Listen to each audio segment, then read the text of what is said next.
hard hitting, determination, focus, discipline, heart.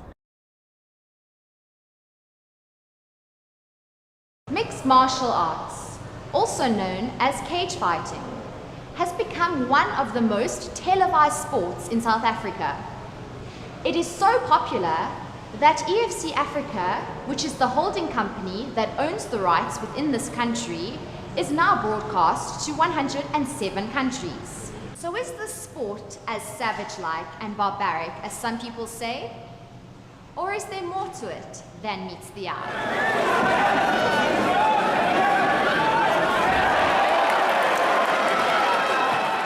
Fight Fit Militia. The elite gym in Sunninghill is home to some of the best MMA fighters in the country.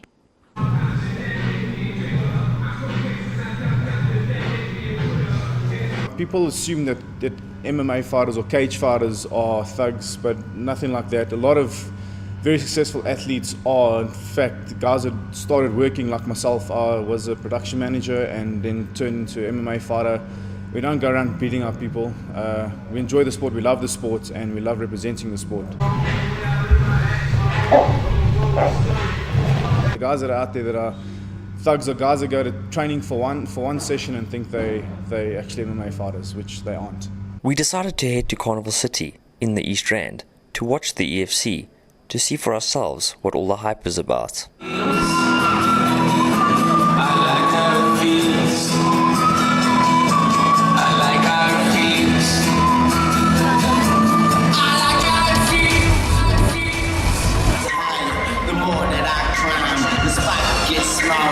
And I get bigger, trying to get them where I fit in. No room for it. Man, I'm a dropping on the I'm a pick the one. Fighting out of the red corner. This man is a mixed martial artist, holding a professional fight record of no wins and 1 loss. He stands at 1.83 meters tall and weighs in at 76 kilograms.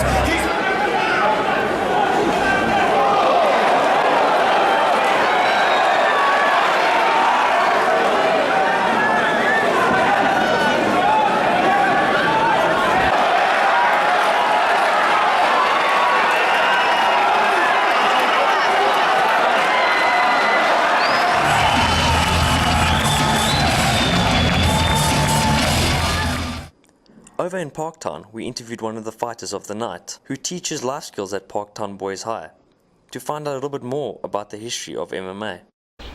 What is MMA? Mixed martial arts is basically a hybrid form of fighting where the best elements from several different martial arts have been brought together to form an ultimate fighting art. What are the different forms of fighting? Well, essentially, I think the most of the techniques have been taken from, in terms of a stand-up form, in terms of boxing, kickboxing and Muay Thai, and then moving into clinch work. A lot of the fighting has come from Muay Thai and Greco-Roman wrestling, and then onto the ground, you'd be looking at Brazilian Jiu-Jitsu. So those are the different forms that have basically used to form or create that hybrid that is mixed martial art. What is the history and how did it come about?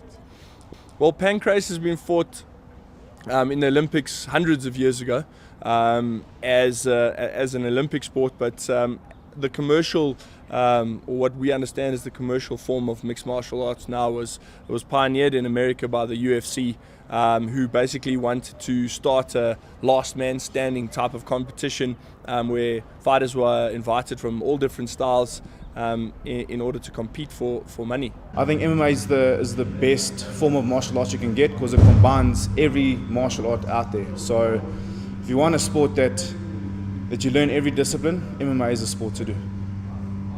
We needed a bit more convincing, so we decided to ask another professional athlete for his thoughts on MMA. Stephen, as a professional boxer, what is your opinion about mixed martial arts? Mixed martial arts, what I refer to as a jack of all, but master of none. What do you mean by this?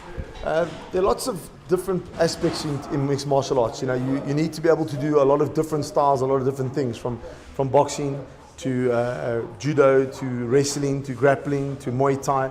So you need to be sort of proficient in all. So then MMA is not just about a bunch of guys hitting each other in a caged ring. There's much more to it. Yeah, there's definitely a lot more to it. There's a lot of skill involved. There's a lot of planning involved. Not just from the physical side, from the mental side as well. So yeah, there's not just you can't just be a thug and jump into the cage and think that you're going to perform. You're going to definitely get your ass handed to you. There's a lot more to it, definitely, without a doubt. A typical training for me consists of boxing, grappling, Muay Thai, hitting pads, Olympic weightlifting, and conditioning. We train 5 to 6 hours a day, consisting of high intense training to just repetition training and drills. And we train 6 days a week. 4 days out of the 6 days consist of 5-hour sessions, and the last 2 days will consist of just 2 to 3 hours of training, sparring, and that's our thing. So there you have it. There's a lot more to MMA than just fighting. It involves discipline, endurance, perseverance, and rigorous training sessions.